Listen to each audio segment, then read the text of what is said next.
Nanang Rahmat Hidayat, dipanggil Nanang Garuda biasanya.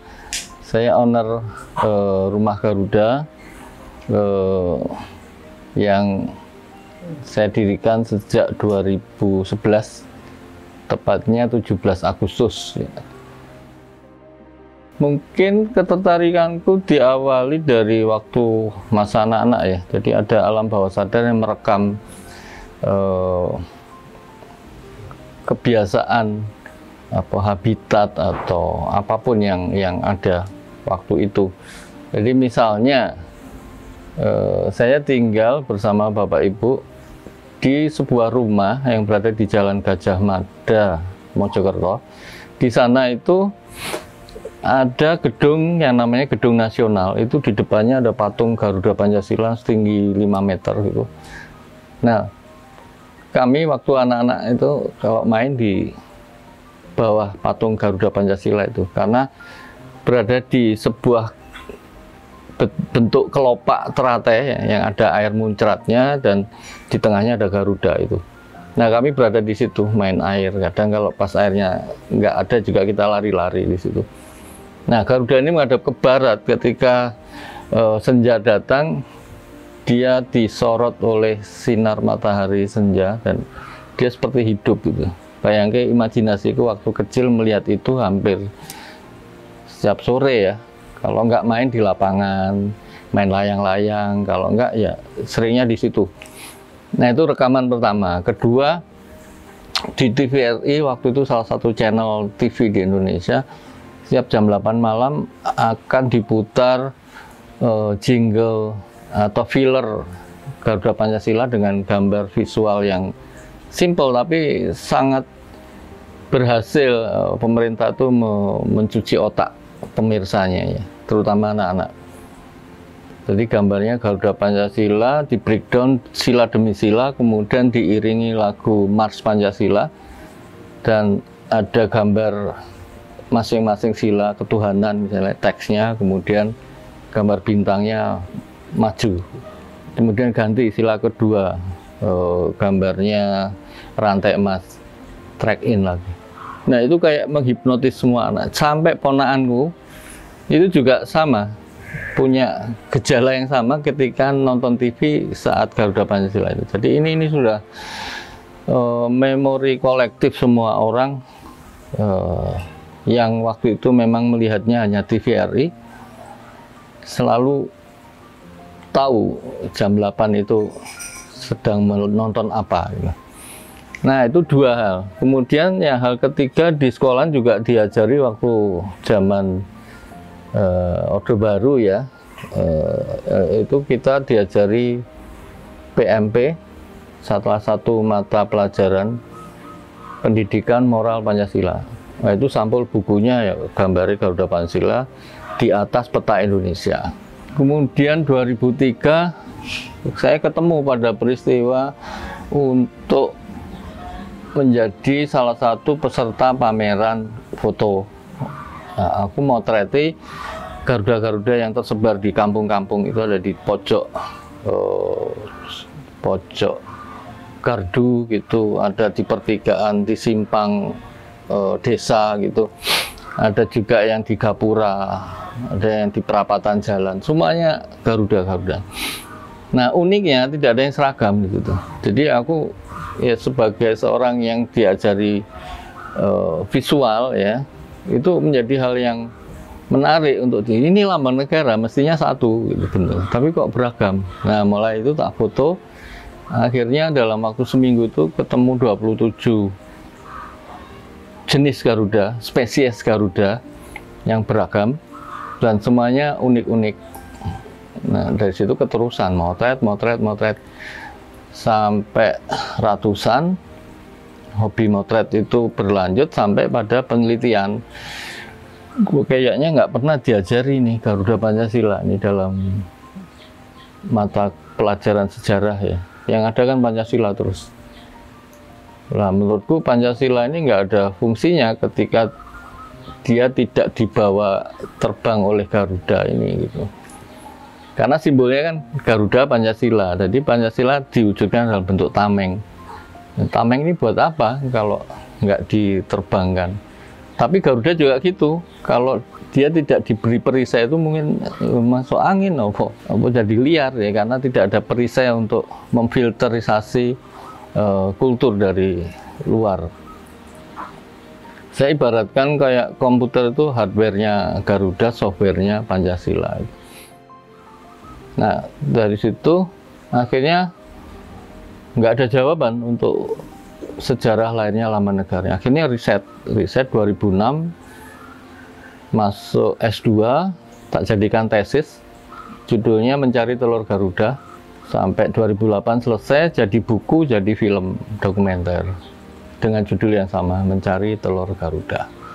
Terus sampai sekarang limbah dari riset itu dan hobiku mengkoleksi, sayang dong kalau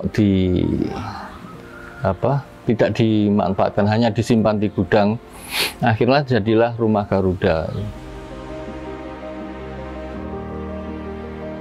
Nah, saya senang sekali ya ketika yang tadinya aku dianggap rada gila ya, ngapain juga ngoleksi gitu, itu kan urusan negara gitu. Tapi ya lucu, sampai sekarang negara tidak merespon materi sejarah Laman Negara ini dalam kurikulum, sehingga ya dibiarkan orang Indonesia tidak perlu paham terhadap nilai-nilai yang dikodekan dalam Laman Negara ini. Jadi nggak mungkin lah Laman Negara itu ya hanya gambar. Nah, Laman Negara kita ini sayangnya kalau di sekolahan hanya dihitung jumlah bulu. Ya, 17, ekornya berbulu 8, di lehernya sini ada 45, itu 17 Agustus 45. Hanya segitu. Terus paling nggak tambah lagi kok nengok kanan, kanan tentang kebaikan, selesai. Apa yang ada di perisainya, kenapa ada bintang di tengah itu, siapa yang mengusulkan bintang, siapa yang mengusulkan padi kapas, dan kenapa muternya ke kiri. Urutan membaca Lambang Negara itu kan dari tengah, bintang emas dalam perisai kecil warna hitam, kemudian turun, kemudian keliling ke kiri. Nah, itu kenapa? Apa semesta juga berputarnya seperti itu? Secara kosmologis itu. Nah, itu banyak sekali kode yang ada di Laman Negara itu. Tapi kita berhenti pada menghitung jumlah bulunya.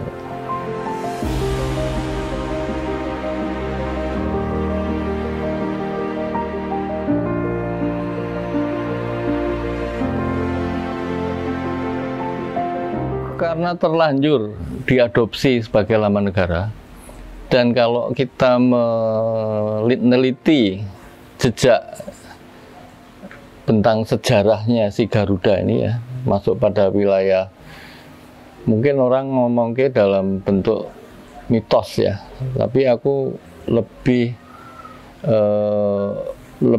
menganggap bahwa gini, mitos itu ketika nalar kita belum sampai aja gitu. Handphone itu mitos 1990-an. Jadi sekarang jadi sehari-hari gitu. Yang ngomong jarak jauh, ada video call macam-macam, kan mitos zaman dulu. Nah, Garuda ini sebetulnya bisa dimaknai sesuatu yang manusia terbatas karena kemampuan kepekaan indranya menangkap itu. Saya kok meyakini itu karena setiap yang ada namanya ada wujudnya. Nah, mungkin iseng-iseng bikin nama tanpa ada wujud, dan itu bisa lestari sampai ratusan tahun. Nah, salah satunya Garuda ini. Dan dalam kepercayaan Hindu kan dia menjadi kendaraan wahana dari Dewa Wisnu. Kan rasanya aneh kalau kita ngomong ke Garuda itu hanya sebatas mitos. Nanti Hindu si Dewa Wisnunya ikut mitos juga, kan enggak? Nah, itu keyakinan ya, ini persoalan keyakinan. Jadi menurutku Garuda yang diadopsi dari karakter yang luar biasa, yang salah satunya bertugas sebagai kendaraan Wisnu untuk menjaga kehidupan manusia, menjaga kelestarian alam dan sebagainya, itu harus diungkap ke masyarakat umum gitu. Jadi sudah dijadikan simbol, kemudian ya harus diungkapkan. Simbol ini mau diapakan? Dia bekerja sebagai motor untuk semangat dalam menjaga keutuhan bangsa ini dalam bentuk negara, atau hanya simbol yang mati, hanya hiasan gitu.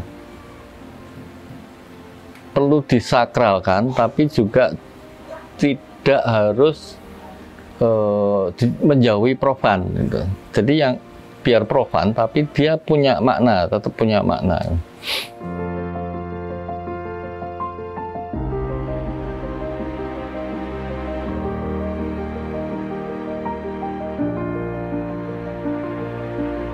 Ini sebenarnya limbah riset, kemudian juga buah dari penelitian berupa sejarah tadi yang tidak direspon oleh negara, walaupun Bung Karno kerap mengucapkan jas merah, ya, jangan sekali-sekali meninggalkan sejarah. Tapi ini peristiwa penting dilupakan begitu saja. Ini menjadi pertanyaan besar, sekaligus harus kujawab dengan aksi langsung membuat rumah Garuda ini. Sebenarnya ini kan rumah biasa yang di dalamnya ada panel yang bercerita kronologis perancangan.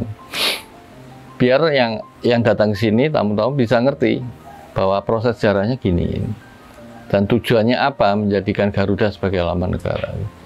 Jadi ya semangat yang bukan menggebu ya. Menurutku itu ya sebab akibat aja, karena aku tahu banyak, itu sebabnya. Akibatnya aku harus menceritakan karena negara tidur untuk Garuda ini.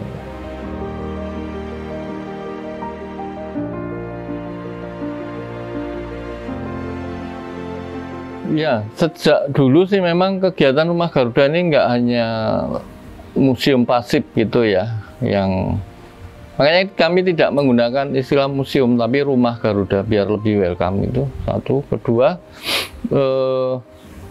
harus ada kegiatan yang menghidupkan suasana atau energi dari Garuda ini.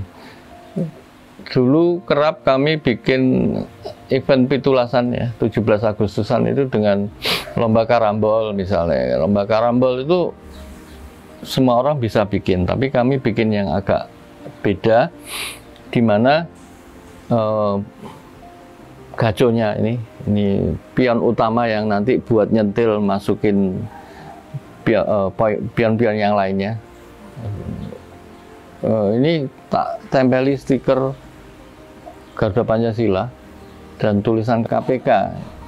Nanti yang buah-buah lainnya tak tempeli stiker bergambar tikus. Jadi sebetulnya inti perlombaan ini adalah kita memahamkan bahwa tikus sebagai metafor koruptor ya harus dipenjara gitu. Jadi kita lomba banyak-banyakan masukkan tikus dalam penjara gitu. Kemudian bikin puzzle blok, kemudian bikin kalender kebangsaan. Nah, kalender kebangsaan ini unik karena diawali bukan 1 Januari tapi 1 Juni. Jadi kalender pertama buka grade itu yang muncul 1 Juni. Aku pengen se-Indonesia tahu bahwa hari itu hari lahir Pancasila. Kemudian setiap tanggal ada peristiwa sejarah apa tak tuliskan semua. Jadi frekuensi kesejarahan itu terbaca oleh semua, nek dimiliki bangsa Indonesia semua ya, semua instansinya tak itu semua.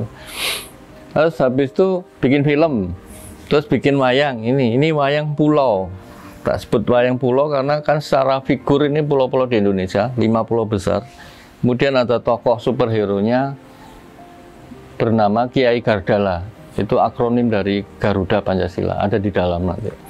Kemudian juga film, itu ada film Gardala, kemudian film dokudrama juga ada, dan terakhir ini ke musik. Ya, jadi alat musik ini tak buat semua dalam rangka menggolkan satu gagasan perlunya Hari Musik Etnik Nasional, di mana nanti kalau itu sudah diregulasikan dengan benar, akan ada konservasi terhadap alat-alat musik etnik yang hampir punah. Ya, jadi ensiklopedia, kemudian mungkin kita jadi bangga punya orkestra yang instrumennya adalah alat musik etnik Nusantara. Itu bagian dari kebinekaan yang harus menuju tunggal.